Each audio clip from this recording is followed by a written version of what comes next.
Hello guys, আসসালামু আলাইকুম। তো আজকে এই স্টোর রুমের মতো রুমটাকে সুন্দর পরিপাটি গোছালো একটা বেডরুমে পরিণত করব, সেই মিশনে নেমেছি।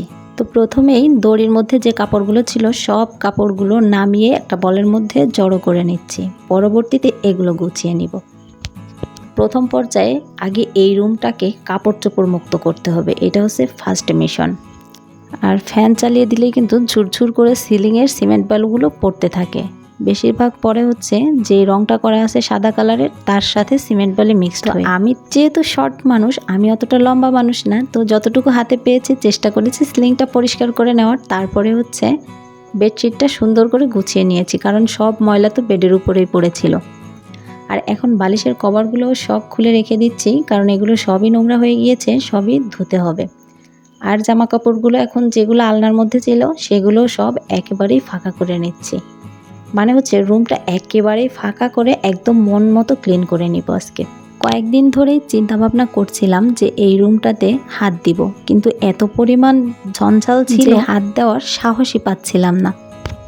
অবশেষে হাত দিয়েই ফেললাম। আর যেই কোনো কাজে হাত দিলে কিন্তু একভাবে না একভাবে কমপ্লিট হয়েই যায়, আর যদি ভয় করে রেখে দেওয়া হয় সেই কাজটা কিন্তু ওইভাবেই পড়ে থাকে। বিয়ের আগে একটা সময় এটা ছিল আমারই বেডরুম, তখন কত সুন্দর ছিল, রংটা একদম টাটকা করা ছিল, পরিপাটি করে গুছিয়ে রাখতাম।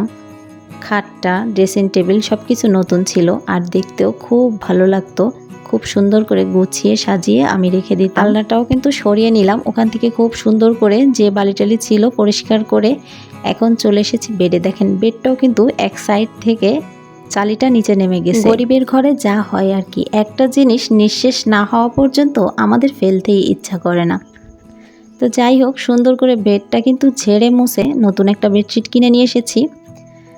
তো সেই বেডশিটটাই লেচে নিয়েছি। প্রথম পর্যায়ে হচ্ছে আমি একটা ন্যাকড়া ব্যবহার করেছি ঘর মোছার জন্য, কারণ প্রথম দিকে যদি আমি মপ দিয়ে মুছি তাহলে মপটা কিন্তু অনেক নোংরা হয়ে যাবে। আর এই রুমটা যেহেতু একটা স্টোর রুমের মতো ছিল, সবসময় কিন্তু মোছাও হতো না। বিকেল থেকে রাত 9টা পর্যন্ত প্রায় 3.5 থেকে 4 ঘন্টা পরিশ্রম করে কিন্তু এই 4 মিনিটের ভিডিও আপনাদের সামনে প্রেজেন্ট করছি। তো আমি কিন্তু পুরো রুমটাকে খুব সুন্দরভাবে ক্লিন করে নিয়েছি, আর দুবার করে মুছেও নিয়েছি। আর বেডটা আসলে একটা রুমের আসল সৌন্দর্যই থাকে যখন সুন্দর একটা বেড কভার লাগিয়ে বেডটাকে পরিপাটি করে টান টান করে বিছিয়ে রাখা হয়, তাহলে মনে হয় 50% রুমের লুকই চেঞ্জ হয়ে যায়। তো আমার এতক্ষণের পরিশ্রম এই অল্প সময়ে আপনাদের সাথে শেয়ার করলাম। আপনাদের কাছে যদি এতটুকুও ভালো লেগে থাকে প্লিজ ছোট্ট একটু কমেন্ট করে জানিয়ে দিবেন, আর সাথে একটা লাইক দিয়ে দিবেন। আল্লাহ হাফেজ।